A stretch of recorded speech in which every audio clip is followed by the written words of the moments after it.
New questions are raised after the Biden diagnosis revealed. Keeping you informed and engaged, now more than ever. This is Sekulow. We want to hear from you. Share and post your comments or call 1-800-684-3110. And now your host, Logan Sekulow. Welcome to Sekulow. Phone lines are open for you at 1-800-684-3110. Will Haynes joins me in studio. Rick Rennell will be on later on. And again, phone lines are open for you, and we want to hear from you. I ask you to be respectful and kind to our phone screeners at 1-800-684-3110. Of course, we're talking about the breaking news that came out over the weekend. And just yesterday, the President Biden has confirmed that he has cancer. Now, this is something that we're not taking lightly. This is not something that we are treating with any sort of disrespect. It's that aggressive prostate cancer that has spread into his bones, and that is not a good thing. It's something that is very sad. We tell your friends and family, pray for President Biden. But of course, also over the weekend, there was a lot of information that has come out as we are just a few days away from the release of Jake Tapper's book, of course, of all people. Jake Tapper's book, where it kind of reveals the cover-up that was going on about Biden's, really his medical status, how he was doing either cognitively or now what it looks to be physically, and how that was a big cover-up. Now, of course, that opens up a lot of doors and a lot of questions here. And again, I've asked you to be respectful when we do talk about this, but we do have to at least address these elephants in the room, if you will, because you can't just pretend that this is not happening and that this isn't the state of modern politics. Because look, what likely would have happened right now, let's say President Biden had kept running, maybe he won. Let's say he beat President Trump. Now, I think that would be unlikely. But let's say in some world, some version of this, he had won. You would likely have a President Harris right now. Because I have a feeling whatever kind of treatment that a over 80-year-old person going into, just being around it, knowing cancer, seeing it, through family members and everything, this is not something that would have been you'd be able to govern the country while going through this. So was that a plan? Was that part of this? There's a lot of conspiracies, but really we have to just look at the facts. Take the cancer part out of it. We still are now seeing all of these leaked audio tapes, things that are coming out that were just proving the point that everyone could see. But really, they only started to deny, or they really only started to admit any of it after that debate performance. Really, and then also after the loss to President Trump as well, is when people like Jake Tapper, who had covered for the state of the president for so long, and we even had that term cheap fake that got coined because you couldn't believe your lying eyes when you saw performances from the former president. And really, to me, it's kind of a sad day for our country as you look at what the diagnosis that was distributed yesterday, as well as what is coming out in that book tomorrow that's released, as they have kind of slow dripped some of the stories. It shows you really how cynical politics have become, that people are used as pawns for power, and even all the way up to the president of the United States. And that when you see what medical experts have saying that there's no way that this diagnosis was just discovered this past week. At the stage it's at, knowing the type of care a president receives while in office, especially one that is one of the oldest presidents of all time, they would have discovered this much earlier, and yet they kept it from the public to maintain this illusion of strength and power instead of maybe figuring out a different path forward because they were afraid of the alternative of relinquishing power. What do you think? I want you to give us a call right now, 1-800-684-3110. Again, be respectful. We're not going to take calls that are being mean or demeaning to President Biden as he is going through this. But if you do have thoughts on how this all came together, what the truth is, what we're learning about it, maybe those tapes that came out where he struggled with dates and all of that, give us a call. I'd like to hear from you. Again, we're also going to talk with Rick Rennell later. President Trump and Putin have been having conversations this morning, hopefully leading to an end to that war as well. And last week was a big week here at the ACLJ, and we could really use your support. If you've seen the news, you know what was going on, including with pro-life health care workers and pro-life pregnancy centers and why they need us more than ever. We're going to break that down, of course, a little bit later. And you can become an ACLJ champion today. That's at aclj.org. It's a monthly recurring donor, and it really helps us out. For Former President Joe Biden announcing he has been diagnosed with an aggressive form of prostate cancer. On Friday, he was diagnosed with prostate cancer characterized by a Gleason score of 9 with metastasis to the bone. While this represents a more aggressive form of the disease, the cancer appears to be hormone sensitive, which allows for effective management. This is not speculation. If you have prostate cancer that is spread to the bone, then he's most certainly, you are saying, had it when he was president of the United States. Oh, yeah. He did not develop it in the last 100, 200 days. He had it while he was president. He probably had it at the start of his presidency. I pulled up the memo that was released by the president's doctor. And these words are going to now be parsed word for word for word. The president feels well. This year's physical identified no new concerns. So this may have been written more by lawyers than by doctors. I don't think we can give the benefit of the doubt, frankly, to people who, to Biden's inner circle, to people who protected him. If they say, this is the first we're learning about it, we had no idea. Okay, I think a lot of the American people are going to find that difficult to believe, especially given how aggressive the cancer is at this point. In Washington, it's never the crime, it's the cover-up. It's what did people know and when did they know it? People like Chuck Schumer, people like Nancy Pelosi, people who want to run for president like Kamala Harris and Pete Buttigieg. There's going to be an enormous amount of focus, as there has been on the president's health and what was known about President Biden's health when he was in office. That is going to be magnified 5 or 10-fold starting tomorrow morning with questions of what did doctors know, when did they know it, what did the First Lady know, when did she know it, and what did Kamala Harris know, and when did she know it? And was this a case of sort of gross medical malpractice by the White House doctors to miss this? Or is this a case of the American public not being told something that would be very material?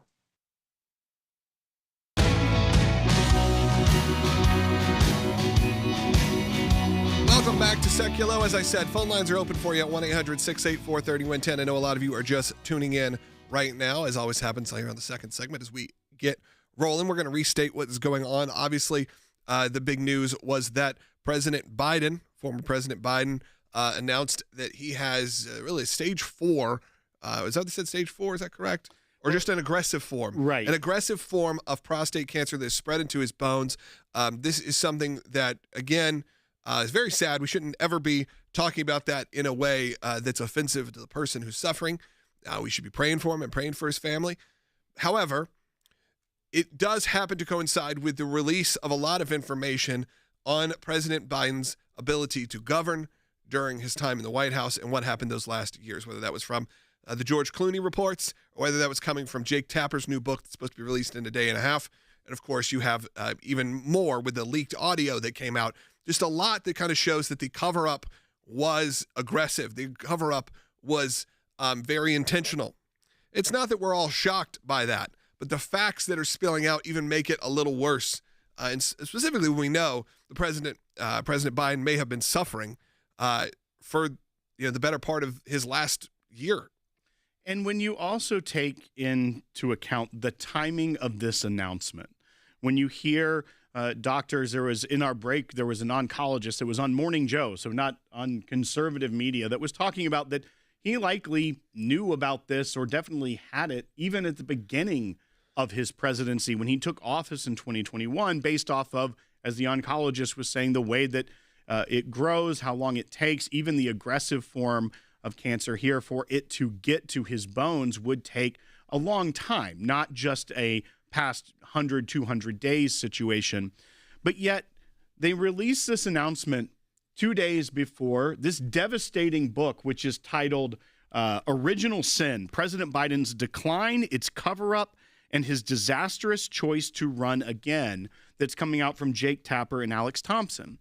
That we've obviously CNN's Jake Tapper. Right, one who participated in that cover-up for years, saying that taking the White House talking points, everything is fine, these are cheap fakes, leave him alone, he's doing great, he's stronger than ever.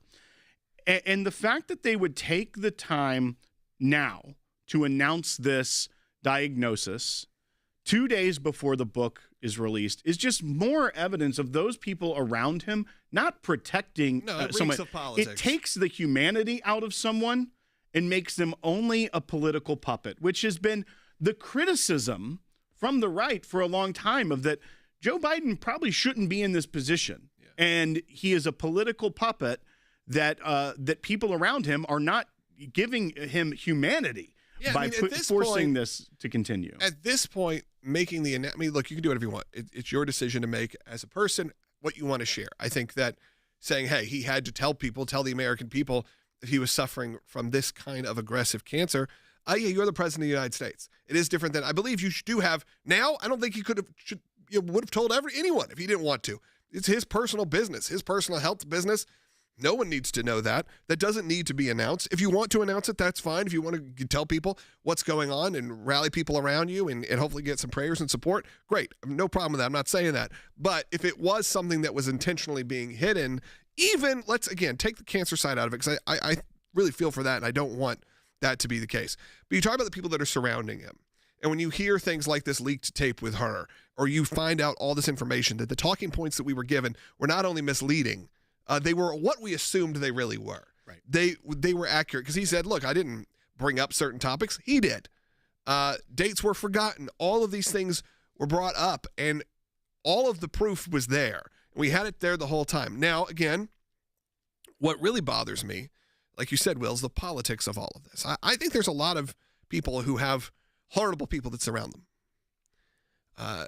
People who are abusive, people that, and not just elder abuse, I'm talking about in general, in life, in the world, in politics, in business, in faith. You have a lot of opportunistic people who see power, who see strength, who see money, and will take advantage of a situation at hand, however they can. And I think that happens with a lot of people. And it happens a lot of times when people are suffering or dealing with something, and they're intellectually smart people who have some real issues going on. And then surrounding them are people who are going to take advantage of those issues. That is my concern with President Biden. And that's why I say pray for him and pray for his family. And hopefully pray the people around him are good people. As you said, a few days before this book drops, when it was probably the number one story this weekend was those tapes, and that all of this was happening, and Jake Tapper's about to do this big expose, and then all of a sudden you even saw the talking points. I think a few people specifically said, hey, we need to make sure we calm down the rhetoric. He's sick. He's suffering. Let's not just ram it home and make it even worse for him. I get that, but that's precisely why it feels like a political move, not a real medical move, which is unfortunate, but sadly, it's kind of where we are in American politics.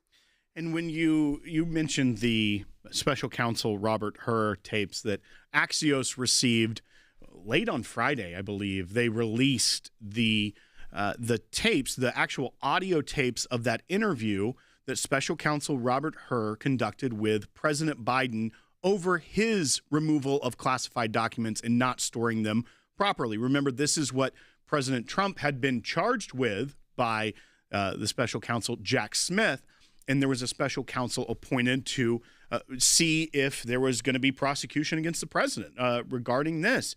And it was the firestorm that came out of this when Robert Hur wrote a report saying, I'm declining charging him, because one of the decisions as a prosecutor you have to make is, can you get a conviction? And he even put aside all of the issues of trying to charge a sitting president and said, it is my feeling that a jury would see him as a well-meaning elderly man with a poor memory. And the left went crazy, and they attacked him. Joe Biden attacked him and said, why would he bring up my dying son? Why would he do all these things? And in reality, when you heard those tapes, we got the transcript a while ago, and you read it, and it was shocking. And then I listened to the tapes, and I actually didn't want to play them today because it was so much more devastating to hear it when you heard the audio. And you don't want to just continue to pound on this. We know what happened. We understand. The debate finally put it into all of the speculation. But in reality, you hear that, and it was things that would have been easily, even the rhetoric he used, if he's like, I don't remember, or things of that nature, It was him struggling to gather his It wasn't thoughts. pleading the fifth kind of, right. I do not recall. It wasn't that. It was, like you said, a well-meaning, as he put, right, a well-meaning elderly man with a poor memory who couldn't really piece everything together and was running our country at that point. And you do, again, I hate to just reiterate it and push it forward, but to me, the blame does not lie on President Biden, specifically who's suffering from these issues. The blame is to be the people around him. That team of young people, if they want to say, and young meaning, I guess, under 70, who were controlling not only the narrative that he was well, but also clearly controlling a lot of the decisions that were being made. Now, that's not to say that every president doesn't have their advisors in their group. Of course, everyone does. Every business does. No one is a solo show. It's not how it works. You can't do that. With AI, maybe you're going to get there one day, but right now you can't do that. So when you have people surrounding you that don't have your best interests or the best interest of the country or think they have the best interest of the country by propping this, up and creating this charade until it was too late. That was the crazy part. And you had Joe Biden last week or 2 weeks ago on The View saying, I don't think it would have mattered, right, if he had gotten out earlier. Essentially, Donald Trump was going to win. I think they knew that, but the last-ditch effort was saying, okay, we got to pull him and see, because he beat him so badly in that debate. And now when you go, okay, was this guy suffering from an aggressive form of cancer 8 months ago during that debate? 9 months ago? It sounds like it, even if it wasn't caught, even if they didn't say it. And then does your heart change of how you feel about the guy? Yeah, probably. But really what it should do is say the people around him were bad people. People around him were abusing the situation. And hopefully those are the kind of things that can be exposed and change. I look forward to reading the book, because what I hope the book says is that. I hope that Jake Tapper says, look, this guy, you're not going to like his policies. I hated almost all of his policies. But in general, he had bad people around him. Well, in reality, a lot of those people were holdovers from the Obama-Biden presidency. It was the team that got elevated. And if anything, it should be that those people should never be working in the White House again. Those shouldn't be cabinet members, shouldn't be advisors, shouldn't be executive branch leadership ever again. And the Democrat Party already is spiraling out of control. But if it's that same team that rises to the top under a new president, it doesn't matter who that president is. If it's that same team, that's the real deep state, if you want to look at it that way. They should never work in Democrat politics again because of what they put forward against the country. All right, phone lines are open for you. We're going to take some more calls coming up at 1-800-684-3110. We're also going to talk about a couple other topics and some ACLJ issues. I want to encourage you right now, support the work of the ACLJ at aclj.org. We'll be right back. Our team was in court last week as the other side, the state of Massachusetts, and the pro-abortion side of it, was trying to get our case just thrown out. And not only did that not happen, there was actually some really great moments. We did the equivalent of a FOIA request under the state sunshine laws. And we received a production at the beginning of last week that had things that were that would further establish the deceitful nature of the state's campaign against pregnancy resource centers. That wasn't in our original complaint because we were fighting to get it. Then in that hearing on Thursday of last week, our attorney, who presented Olivia went back and forth with the judge almost for an hour and a half during that hearing. And when she presented that, we have more evidence that has been uncovered, that really got the judge's attention. And even when the other side, the defendants, the abortion industry and the state were pushing back, saying this shouldn't even be here to begin with, the judge commended how well our attorney presented this case. And so this is a upfront early victory in this case. The judge was intrigued by the new evidence that we have that obviously wasn't presented there fully in that sense. It was just, here's what we've gotten. And so what he said is, amend your complaint, file leave to amend your complaint. I will grant it. And this entire motion to dismiss is moot right now, means it's done. Now, the other side will have an opportunity now that this new complaint is filed. It essentially starts at the beginning. They will try to have it thrown out again. Yes, I mean, but it's very good that we have overcome that first motion to dismiss, and the judge is at least interested in seeing what's in there. And that's a very good sign for our attorneys and our client.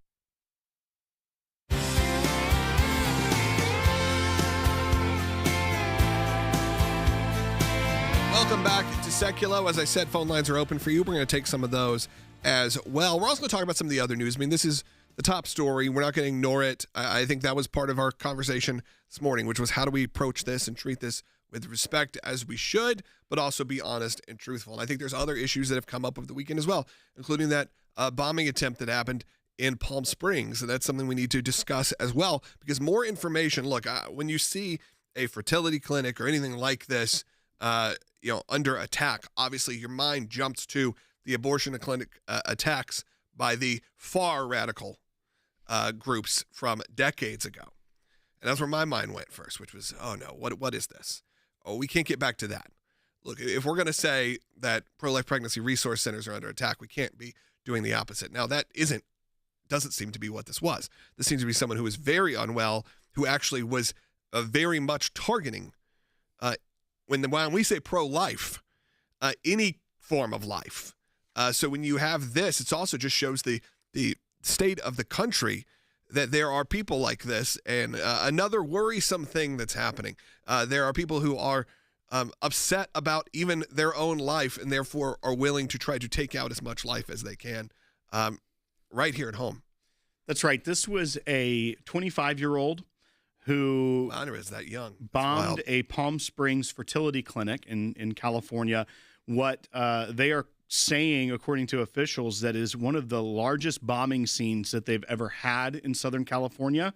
They believe he was trying to live stream the bombing. He died in the bombing. Fortunately, no one else was harmed. And also the lab that contained all of the fertility material was fine. So it was best case scenario for such a horrific terror attack. But here's where it gets to the heart of this, and what we fight against at the ACLJ is that they've found social media, manifestos, YouTube clips, audio recordings of this individual as they're piecing together, the FBI, the motive. They keep saying no motive has been declared, but that is the speak of law enforcement as they investigate. They're already releasing materials about this individual, including that he laid out the case allegedly in a online manifesto for, quote, a war against pro-lifers. He believed himself to be a pro-mortalist as well as anti-life and anti-natalist, and was upset because he had not consented to his birth. This is a very twisted, deranged, evil ideology and philosophy that was attacking life, wanting to end life, wanting to wage a war against pro-lifers.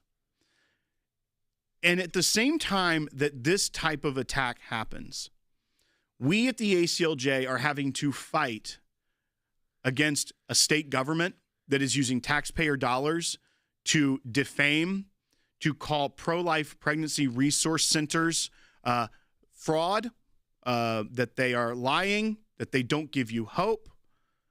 And then you see the ordinances that are trying to silence speech around the country.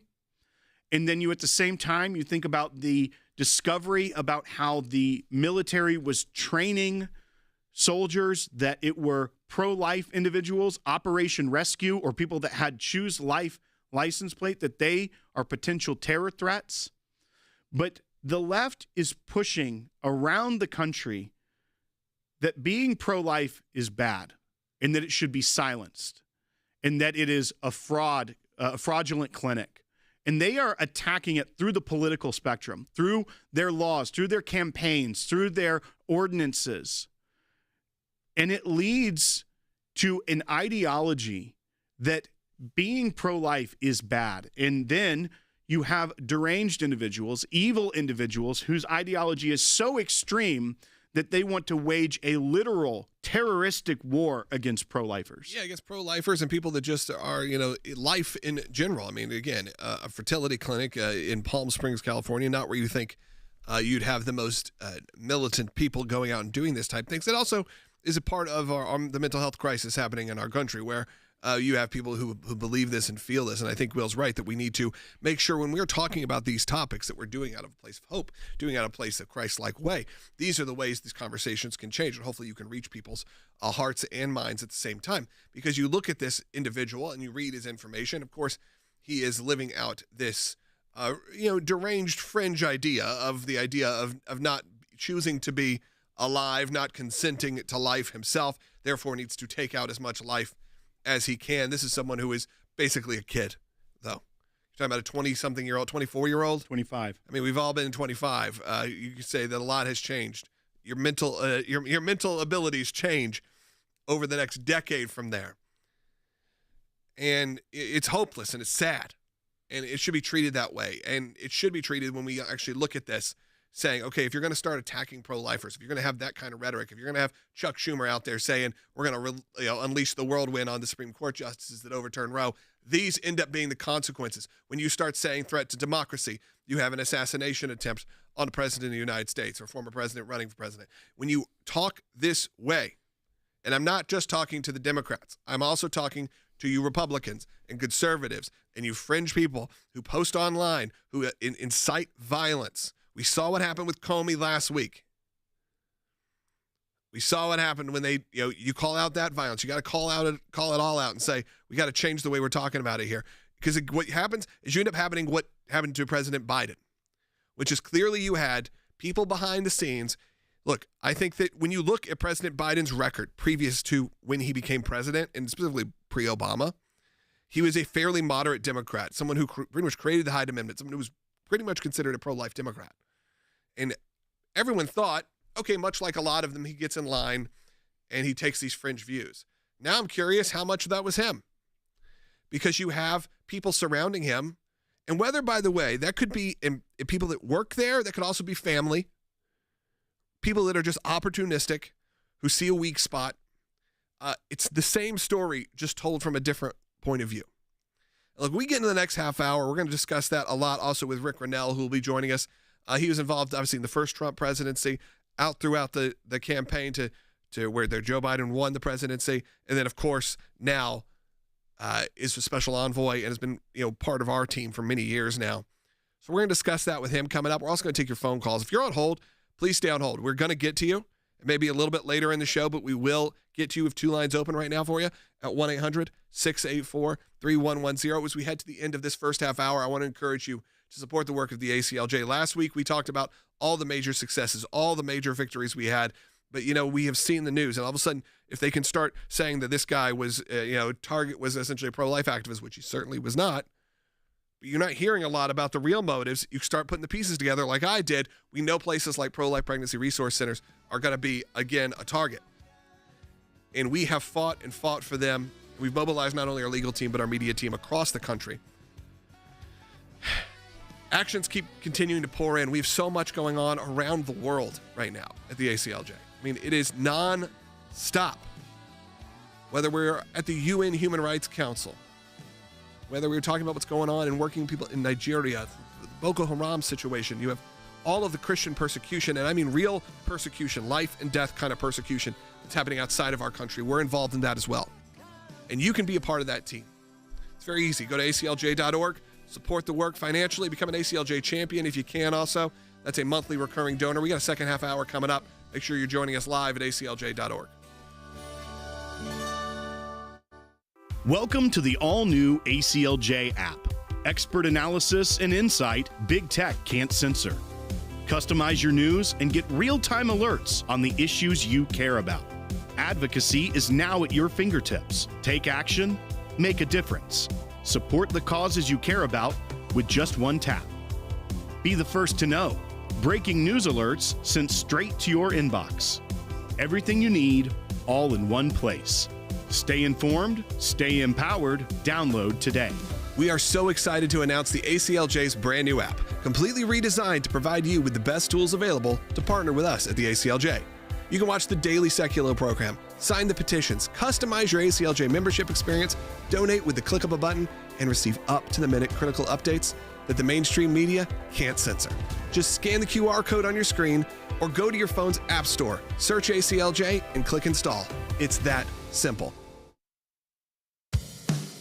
Keeping you informed and engaged, now more than ever. This is Sekulow. And now your host, Logan Sekulow. Welcome back to Sekulow, second half hour. I'm glad you're joining us for it. Of course, as we say, if you're hearing this later on, the show is live every day, 12 to 1 p.m. Eastern Time. You can work your way back wherever you live, whatever time zone you're in. We do it Monday through Friday. Of course, it plays throughout the country on terrestrial radio at different times during the day. But we are live, and you can always watch us live at aclj.org. On our YouTube channel, on our Rumble channel. You can find us on X. We are broadcasting on most of our social media platforms. Of course, clips are posted later on in the day and great content from our incredible media team. So incredible that you had the Health and Human Services, the HHS, find one of our blogs and then form an investigation. This is pretty awesome. That's what our team is doing here at the ACLJ, creating incredible content that then gets shared to the most important people on the planet, most powerful people on the planet.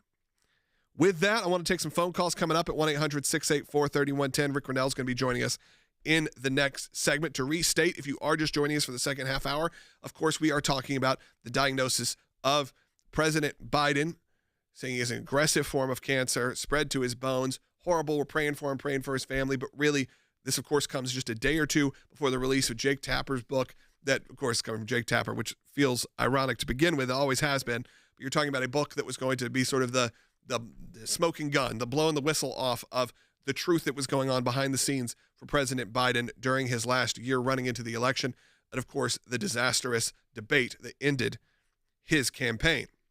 And a lot of this had to do with mental acuity, had to do with her tapes, all those things that have come out over the last few weeks leading up to this. And then not so suspiciously, they make this announcement that President Biden has cancer, and an aggressive form of cancer that they said likely would have been caught. This was not something that they found out this weekend. Now, it's no one's business. I will say that. It's no one's business if you're sick, especially if you're post. I mean, if he was president, sure. But now that he's not president, the question is, did they know that ahead of time? Were there people around him that were surrounding him and propping up someone who shouldn't have been in that position? I feel for him. I feel that there is some certainly abuse going on in terms of the staff around him, in terms of his family potentially, people who could benefit from him being president, and we're not willing to let that go when you had someone having severe medical issues, whether that was mental or physical or both. But here we are. And it feels like the Biden team always does this. They play politics very, very well, but also play it a little too clearly. A little too political. A little too political. Like we all can see through when you make this announcement days before a book releases, when you have just done he was on The View 2 weeks ago. Right. Could have said it then. I have a feeling, like you said, they probably knew a lot of this for a while. We don't know that for sure. And maybe they don't. Well, and based off what many of the... But then who didn't tell him? Fortunately or unfortunately, in this age of nonstop news, that there have been plenty of oncologists on TV shows. And we know how closely that, White House doctors monitor the president. It is unfathomable at this point, according to what the oncologists are saying that aren't his oncologists, but just oncologists on TV, about the level of this. It's how it has already metastasized to his bones, that this wasn't showing up in blood work, that his numbers were not elevated to a level where they would know that this was going on years ago, not just within the last couple months. So once again, the timing of it is not even thinly veiled as a political timing because of, and we can play this later, but even Van Jones on CNN talking about what's in the book calls it a crime against the Republic. That's Van Jones saying the cover-up of Joe Biden's state is a crime against the Republic. So, and he was one of the first ones, I remember, right after the debate that was like, he's got to go. Right. And we all thought that was all planned. And if you have Van Jones making that statement, that is the exact reason why they are releasing this news today. to try and change the narrative and get some sympathy for the president, the former president, as he and just make it go away. Has Don't stop book sales. Battle. Stop book sales. Continue the 24-hour news coverage of this. End it. Look, we're going to take your calls in the last segment of the broadcast, which is just a few minutes away. We're going to have Rick Rennell joining us, and then we're going to take your calls. We got one line open at 1-800-684-3110. If you are on hold, stay on hold. We will get to you. Coming up in just a few. Be right back.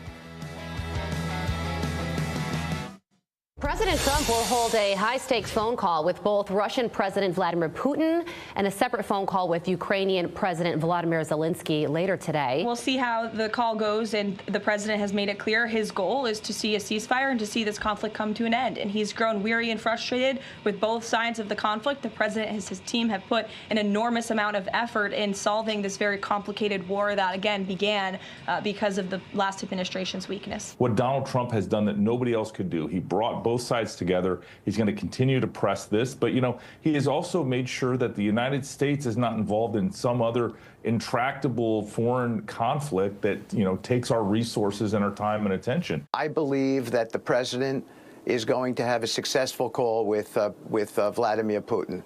They know each other. The president is determined to get something done here, and hopefully if he can't do it, then nobody can. I also agree that ultimately one of the things that could help break this logjam, perhaps the only thing that can, is a direct conversation between President Trump and Vladimir Putin, and he's already openly expressed a desire and a belief that that needs to happen. President Trump now says the only way to make peace is a face-to-face meeting with Putin, and he wants it as soon as it can be set up. I think it's time for us to just do it. President Zelensky at the Vatican Sunday, meeting with Vice President Vance. The administration says Russia and Ukraine will present ideas for a ceasefire. But the first direct talks between the two sides in 3 years in Turkey on Friday produced limited agreements and no pause in the fighting. Donald Trump is the perfect person to lead this to peace. And, I hope that especially at this moment, both sides decide that the killing needs to end, that 5,000 people dying every single week is unsustainable.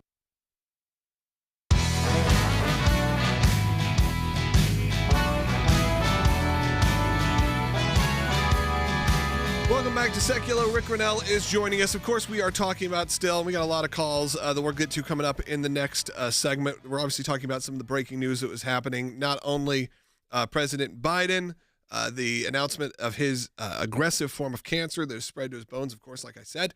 Our prayers are to him and his family. It's not something we take lightly here. It's not something we're joking around about. But it did open up a lot of questions. And, of course, Rick, it has been something we've been talking about for years, which means you have a team of people around you who are propping up. Let's just even take away the cancer side of it. We saw what's going on with, as ridiculous that is, as it sounds, Jake Tapper's book and the audio that was released.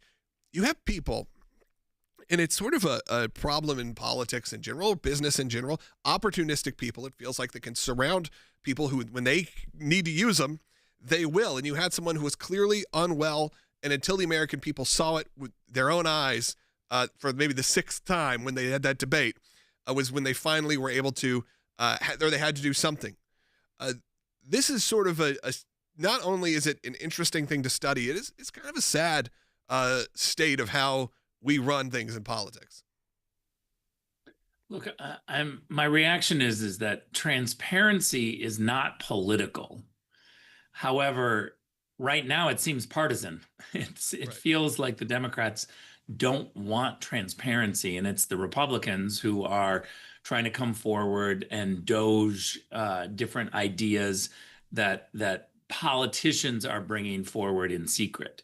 We have to uncover all of this and let the chips fall where they may. Let's, have the American people see what we're spending on, see what discussions are going on. Donald Trump is the most transparent president we have ever had.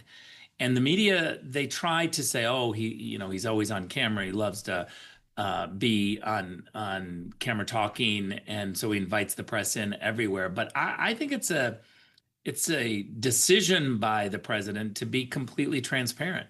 He wants the American public to watch negotiations. We've seen that going on with Zelensky, right? Where these incredible discussions behind closed doors that have been spending hundreds of millions of dollars of the American taxpayer money, by the way, suddenly it's all out front. People are able to see what's happening, and I think people love it. The media always mocks it because they prefer to have things done in secret. Then they can control it. Then they are the arbiters of what's happening, and people have to go to them to listen. They're the filter, if you will. And so I think that Donald Trump has completely smashed this whole system by just opening it up and being transparent. The Joe Biden team has been really running from transparency. They don't want us to know about his medical records. They don't want us to know what people actually were thinking when they were in the Oval Office with President Trump. They've spun this huge tale, and we all know that it is just not true. First of all, I'm a cancer survivor, and I can tell you that prostate cancer in particular is something that you watch and can see it slowly progress. Joe Biden, as president of the United States, was supposed to be one of the people that was monitored, his health was monitored more than any other person. So we just have fundamental questions to ask of the last doctor that was at the White House. Did he do a PSA test? Does he know what the results were? Did he ask the President Biden about side effects? How long has Biden known? I don't believe that he just found out. I believe that if you understand the facts surrounding cancer and specifically prostate cancer, you know about this well in advance. Well, and Rick, even to that, and it's unfortunate that this conversation about the cynicism that we're seeing out of the Democrat political machine has to be about very serious issues about people's health, and that what should be at this point, as Logan said earlier, a private matter for the former president, that he's no longer in office. This shouldn't be something that really at this point is anyone's business, except for the fact of what appears to be another cover-up by either people around him, or if it's trying to cover up what's coming out in the book because of the timing of this announcement. And it really, for someone who watches politics, analyzes it, and has been around it for so long, it really is kind of a sad moment that we're seeing the continued dehumanization even of politicians that the Democrats seem to do because of the quest for power and to maintain that or regain that. Look, 4 months ago, Joe Biden was the president of the United States. You are not going to be able to convince me that the medical team around him, which is supposed to be the best, somehow did not know that he had prostate cancer. This didn't just pop up in a late stage. And the reality is that we need answers. Why was everything so secretive? Why was it so hidden? And how did they control it? I mean, everything leaks from the federal government surrounding Republicans when they're in the White House. I don't understand how they control the system so much. And that's the scary part, Will. That is the scary part to me, is if they can control the system that the President of the United States has cancer and we're not going to release it because it's not the right timing, what else are they hiding? If they are that powerful and in cahoots with the media to the point where the media protect them and they can keep things completely away from public attention that should be part of the public's debate, I want to know what else is being hidden from us, because this is a very slippery slope and a very scary one. Yeah, I go back to the days, the COVID days, which obviously none of us really want to revisit mentally, emotionally, or physically. But think about how quickly press releases were dropped, announcements were made from that medical team when anyone tested positive that was surrounding the president or anyone involved with him. We would find out President Biden, or even earlier with President Trump, we'd find out they were speaking, and then 10 minutes later they had to do a test, and that was public information. That was something that was tweeted out immediately. It was tweeted out because, Will, that was still when it was Twitter. Oh, okay. So you know what? I'm not going to go after you this time. You can't go after me for that. So we know that medical team is honestly on some kind of high alert and have access to release information. Now, I told Will, if it's something where President Biden genuinely found out, and of course there's questions about that yesterday, that he had prostate cancer and all of this is happening and it's getting extreme, none of our business. He's not the president anymore. Whatever. That's something that he could deal with. But if this has been if this is known and this was something that was hidden, obviously you're a public servant. You are the head of the country. And Rick is someone I know who's gone through this and followed your journey as well.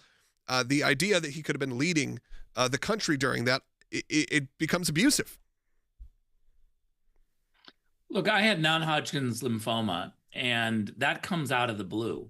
That comes out as a moment where you have no idea you can feel healthy, and then suddenly you've got non-Hodgkin's lymphoma. There's a lot of cancers that come out very suddenly.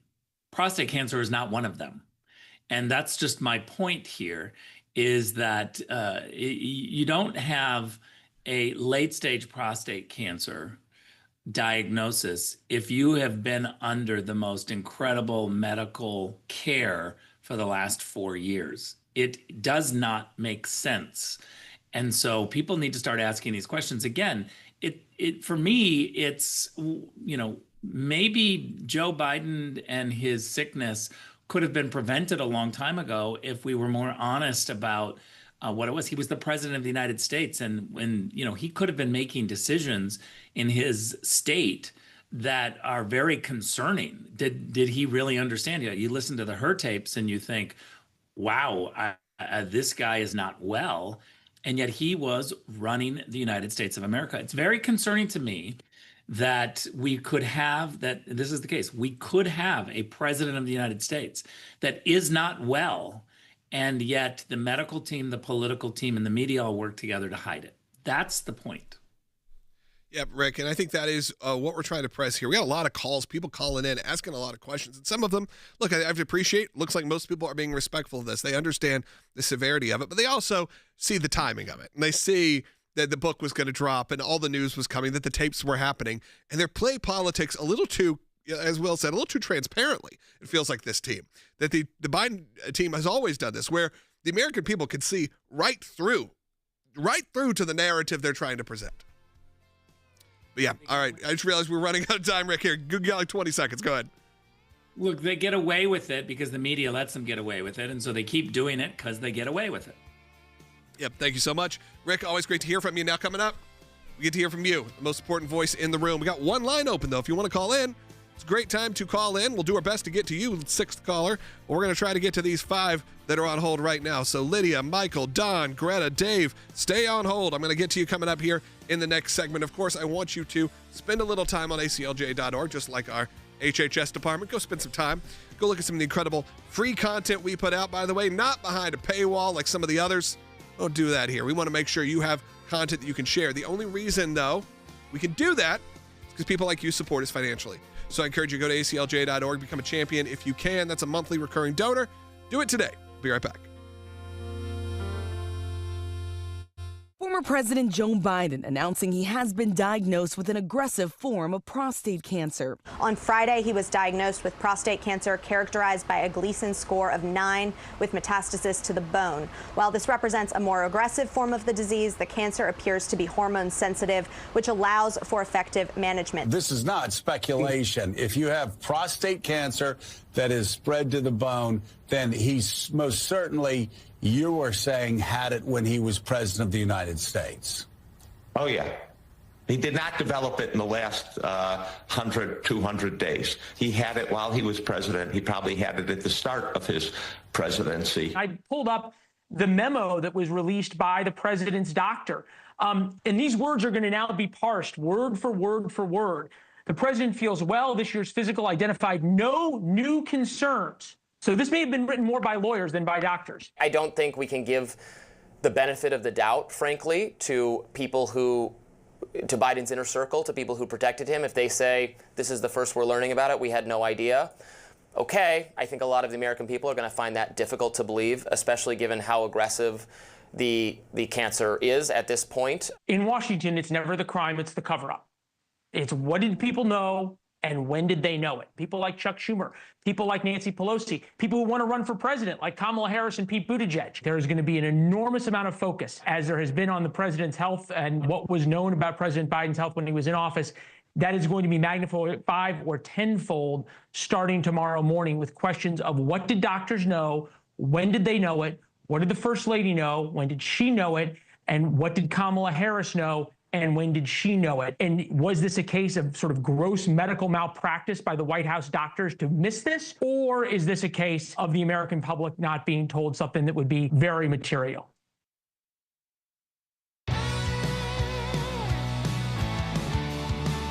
All right, let's take some phone calls. A lot of you have been on hold since the beginning of the show, and we appreciate that. So we'll just go in order. And look, I will say this before we do this, is I know a lot of people have their thoughts, their comments. This is not a medical advice show. Will and I are not doctors. So I don't want to come across like we know anything in terms of that. We know other things, but we don't necessarily, we're not medical professionals or even pretending to be. So if you have medical advice and thoughts and comments, know that that has really nothing to do with what we do here, but understand people have those questions and concerns. Let's go to Greta in Georgia, listening on the radio. You're on the air. Hey, as a former medical doctor practicing in communist Romania and the surgical assistant here in the United States working in a urology clinic, I know for sure every single simple doctor, like a family practitioner, after 40 years old, it is recommended a routine prostate test for every single man.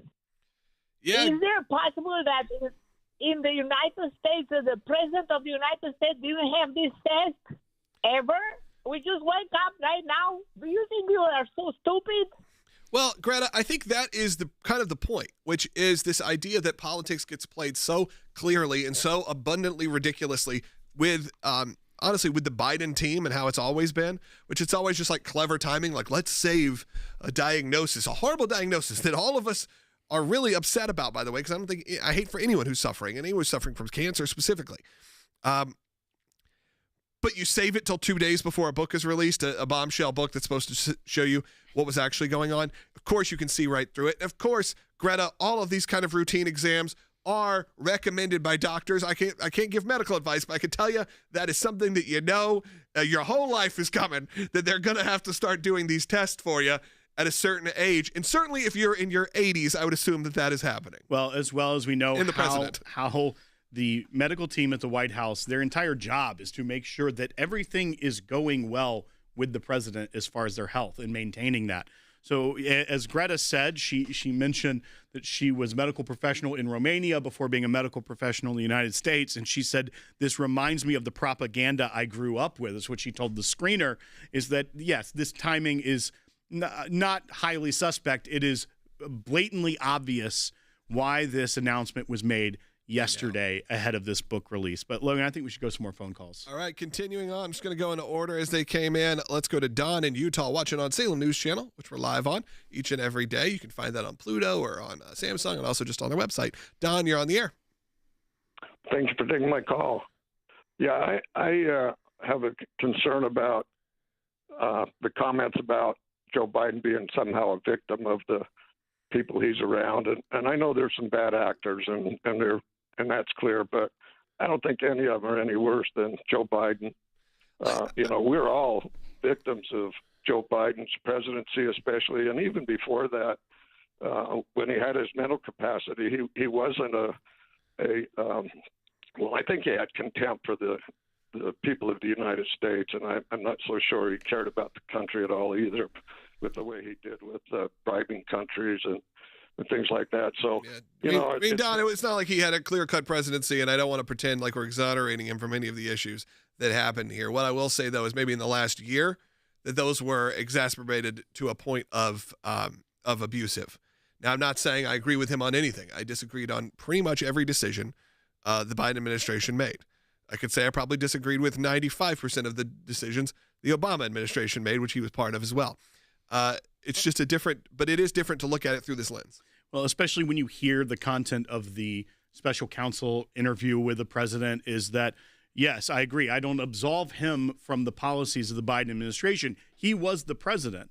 But also this does raise questions we need to know. When you hear that interview, if he were operating like he was within the Her interview most days of the presidency, he wasn't doing anything to run the country. Yeah, what it really shows is that like George Clooney moment was accurate. Right. Where he said he didn't even recognize me.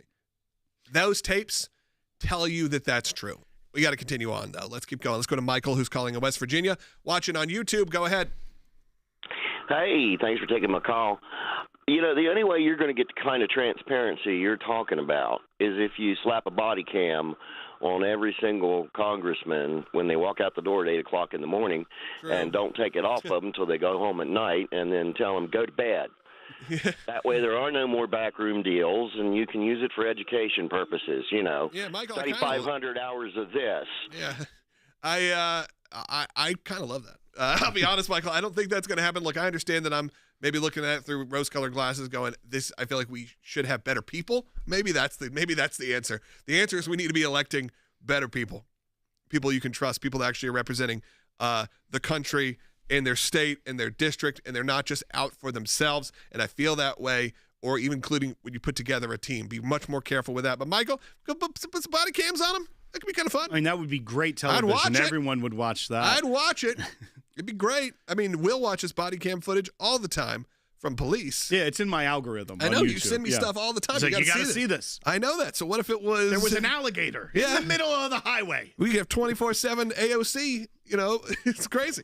All right, let's continue on. We only got a couple minutes. We got 2 calls.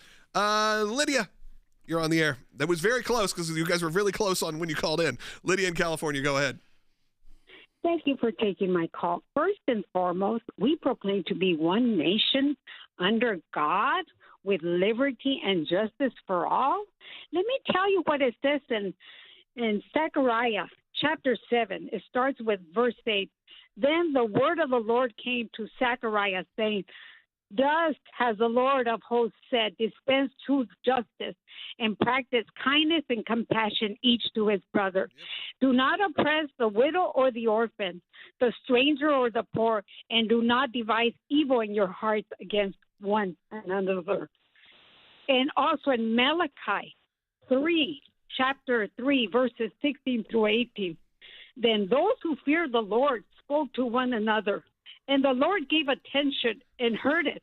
And a book of remembrance was written before him for those who fear the Lord and who esteem his name. Yeah. And they will be mine, says the Lord of hosts. Preach, Lydia. I really appreciate you calling in, and I appreciate those verses, and I agree with you 100%. I appreciate that. I'm only cutting you off because we are running out of time, and I really want to get to this next call real quick. Dave is calling in Texas, but Lydia, thank you so much. Dave, you're on the air. Hey, gentlemen, thank you for taking my call. You got about a minute, Dave. Go ahead. Sorry, we're running out of time. I am a physician in Texas, and I've been a physician for 25 years. I know for a fact that Joe Biden had dementia in 2019 and probably before. Prostate cancer is extraordinarily slow growing. To have a stage 4, this had to have been going on for at least 5 years. So his White House position, we can have Ronnie Jackson, former White House position, but his White House position was either incompetent or was gagged by the media. Yeah. I think we'll find out, Dave. I really do. And to Dave's point as well, this is the same crowd that was covering up for President Biden, was the same crowd that was yelling about we need the 25th Amendment to remove President Trump because they disagree with policy. Then when the 25th Amendment talks about when a president is unable to discharge the powers and duties of his office, if they wanted a real conversation, it would have probably been around something like this, but instead they make everything in the Constitution political. I think in those last days, they probably were telling him they were going to do that. Right. And that's what ended up having him step down from running. I think they probably said, look, we're going to take this because they knew what was going on, and they knew that they were going to get beat handily. And, of course, that still happened either way. It was a little too late and probably wasn't going to happen in general. That's going to do it for our show today. We appreciate it. It's a fast-paced show. If you're brand new here, by the way, you're watching on YouTube or Rumble, subscribe. Do that right now. We do the show each and every day. And if you can become an ACLJ champion, become an ACLJ champion, someone that supports life, liberty all across the world, not just here in America. We are protecting your values worldwide. Talk to you tomorrow.